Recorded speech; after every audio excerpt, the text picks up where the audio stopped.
지난 3월 25일 산업통상자원부는 우리나라의 CPTPP 가입을 위한 공청회를 밀어붙였으나 농림수산단체의 거센 반발로 인해 15분 만에 마무리된 일이 있었습니다. 포괄적 점진적 환태평양 경제 동반자 협정인 CPTPP는 아시아와 태평양 지역의 경제 통합을 목표로 하여 관세 철폐, 정부 조달, 수산 보조금, 금융 등의 모든 비과세 장벽을 철폐하는 협정입니다. 기존 회원국 간의 시장 자유화율은 농산물 96.1%, 수산물 100%로 우리나라의 FTA 농산물 평균 자유화율인 72%보다 훨씬 높은 전면적인 대개방입니다. 우리나라가 CPTPP에 가입할 경우에 한국산업연구원의 분석 결과에 따르면 제조업은 한 해 평균 9천억 원의 수입 증가액과 1조 1,800억 원의 생산 증가 효과가 발생한다고 합니다. 반면에 한국농촌경제연구원의 분석 결과에 따르면 농림, 축산, 수산업은 한 해 평균 4,400억 원의 생산이 감소하여 천문학적 피해가 예상된다고 합니다. 21년 9월 이미 가입 신청서를 제출한 중국이 제외된 분석 결과라는 점을 감안하면 피해액은 가히 상상을 초월할 정도입니다. 중국은 우리나라와 같은 어장에서 조업하며 주력 품종과 생산 구조가 유사하지만 생산량은 비교가 안 될 정도로 차이가 나기 때문입니다. 특히 캐나다, 호주, 뉴질랜드, 멕시코, 칠레 등 현재 협정에 참여하고 있는 11개국 모두가 농업 수출 최강국이라는 점을 감안하면 농업 분야에서는 거의 제한적 수준의 통상 개방이 될 것으로 보는 분석도 있습니다. 이런 불공정한 협정이 어디 있습니까?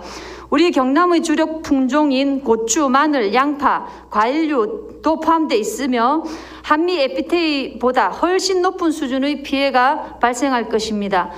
농업기술원에서 경남형 아열대 작물을 연구개발하고 있는 현 상황이 무색해질 지경입니다. 동식물 검역 규정인 SPS도 문제입니다. 검역을 통해 농수산물의 수입을 국가 단위로 차단할 수 있는 비관세 장벽이 사라질 위기에 있으며 그간 수입 금지 품목으로 지정되어 있던 일본의 후쿠시마산 식품이 개방되어 국민의 먹거리 안전을 위협할 수 있습니다. 실제로 지난 2월 대만이 그동안 취해왔던 후쿠시마산 식품의 식품 수입 금지 조치를 해제한 바 있습니다.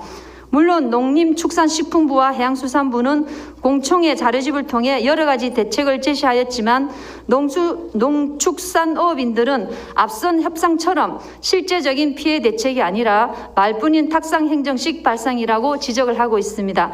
따라서 경상남도의회 농양수산위원장을 맡고 있는 본 의원도 책임을 통감하며 정부에 강력히 요구하는 바입니다. CPTPP 가입을 전제로 한 정부의 무리한 행정 추진을 중단하고 즉각 이해 당사자와 협의에 나서줄 것을 촉구합니다.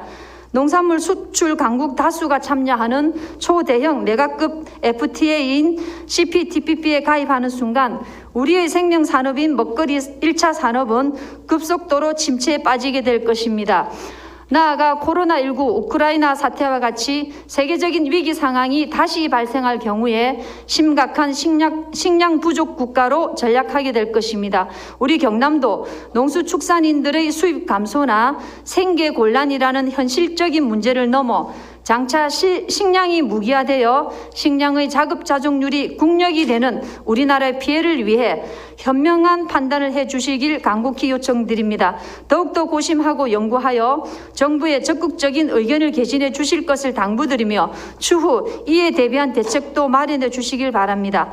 이참에 농업수당을 인상하여 현실화하는 방안도 적극 검토해 볼 일입니다.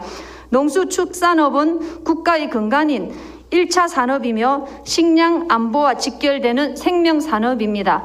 식량 안보를 걱정하시는 도민들과 농수축산업의 종사자들의 목소리를 결코 외면하지 말아 주십시오. 왜 모든 자유무역협정에서 농어민들만 희생이 되어야 합니까? 그동안 우리나라가 선진국으로 발전해오는 동안 농어민의 희생을 걸음으로 삼아오지 않으셨습니까? 권한대행님과 교육감님의